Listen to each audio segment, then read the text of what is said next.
मुगल बादशाह अकबर और उनके नवरत्न बीरबल के किस्से काफी मशहूर हैं। आइए सुनते हैं उनका एक नया किस्सा। अकबर और बीरबल की पहली मुलाकात। गर्मी का मौसम था। एक दिन बादशाह अकबर अपने कुछ दोस्तों को शिकार पर ले गए।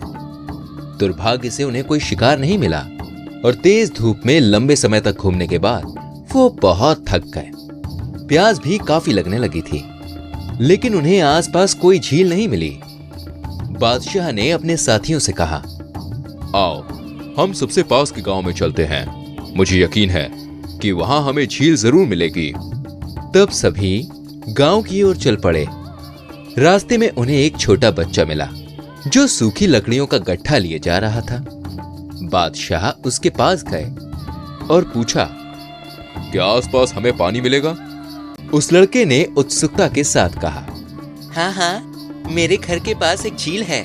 आइए, मैं आपको वहां लेकर चलता हूँ। यह सुनकर बादशाह अकबर ने राहत की सांस ली। बादशाह के साथ आए हुए लोगों में से एक ने कहा, आओ मेरे घोड़े पर चढ़ जाओ ताकि हम जल्दी से वहां पहुंच सकें।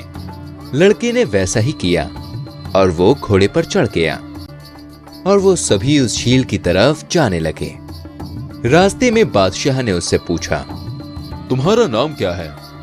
उस लड़के ने जवाब देने के बजाय वही प्रश्न दोहराया, आपका नाम क्या है? बादशाह लड़के की बात सुनकर बहुत अचंभित हुए। आज तक किसी की हिम्मत नहीं हुई थी उनसे ऐसे बात करने की। गुस्से में आकर उन्होंने पूछा, तुम जानते हो मैं कौन हूं? इस पर उस बच्चे ने बादशाह से पूछा, क्या आप इस गांव के विद्वान ब्राह्मण को जानते हैं? बादशाह ने जवाब दिया, नहीं। बड़े ही इत्मीनान से फिर बच्चे ने कहा, आपके प्रश्न का भी मेरे पास वही जवाब है। कुछ देर के बाद सभी झील के पास पहुंच गए। छोटा लड़का जल्दी से घोड़े से नीचे कूद गया। उसने सभी को पीने के लिए पानी दिया।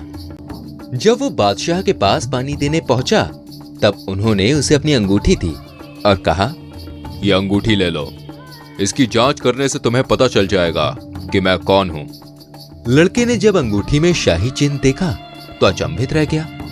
बादशाह ने उससे कहा, जब तुम बड़े हो जाओगे तब हमारे दरबार में दिल्ली चले आना, मैं तुमसे वहीं मिलूंगा। ये कहकर अकबर अपने दल के साथ रवाना हो गए।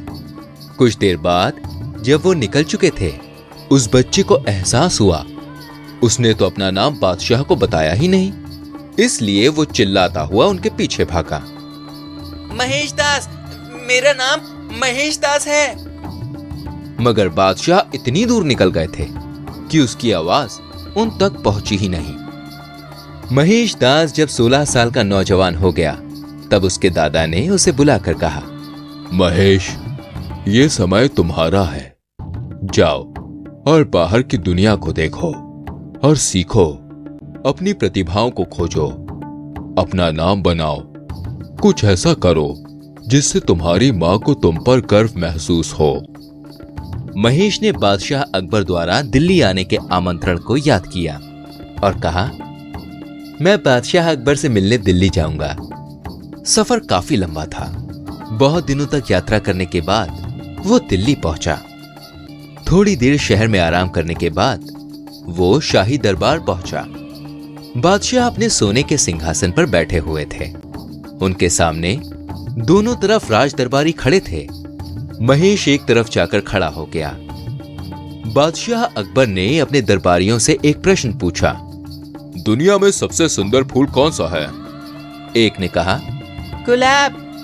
दूसरे ने कहा, कमल। किसी और ने कहा, चमेली।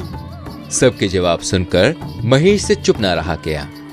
सामने आकर उसने कहा, कपास का फूल सभी फूलों से सबसे अच्छा है। उसके कहे पर सब दरबारी हंसने लगे। सबने कहा, उसमें ना तो कोई रंग होता है और ना ही कोई सुगंध। कैसे कोई अपनी समझ से उसे सुंदर कह सकता है? बादशाह ने सबको चुप कराया और कहा, अच्छा जवान, तो क्या आप समझा सकते हो कि कपास के फूलों को सभी फूलों में सबसे अच्छा क्यों कहते हो? जी बिल्कुल हुजूर, मैं बता सकता हूँ। हर कोई जानता है कि कपास के फूलों से कपड़े बनाए जाते हैं, मलमल गर्मी के दिनों के लिए, और मोटे कपड़े ठंड के लिए बनाए जाते हैं। बहुत हल्के वजन और अलग अलग रंग जैसे इंद्रधनुष के होते हैं, वैसे कपड़े महिलाओं के लिए बनाए जाते हैं। इसलिए मुझे लगता है कि कपास के फूल सबसे अच्छे होते हैं। बादशाह मुस्कुराए। उन्हें युवक द्वारा दिया गया चतुर जवाब बहुत पसंद आया। उन्होंने पूछताछ की, आपका नाम क्या है और आप कहां से आए हैं? उसने कहा, मेरा नाम महेश दास है। मैं झील के पास के गांव से हूं, जहां आप एक बार आए थे। बादशाह को तुरंत सारा किस्सा याद आ गया। हाँ, अब याद आया। हमें खुशी है कि तुम यहाँ आए। आज से तुम हमारे दरबार में काम करोगे। और उसके बाद महेश दास अकबर के दरबार में राज दरबारी बन गए और अपनी हाजिर जवाबी, बुद्धिमानी और बहादुरी के कारण उन्होंने बहुत नाम कमाया। और वही महेश दास आगे चल के बीरबल के नाम से जाने गए।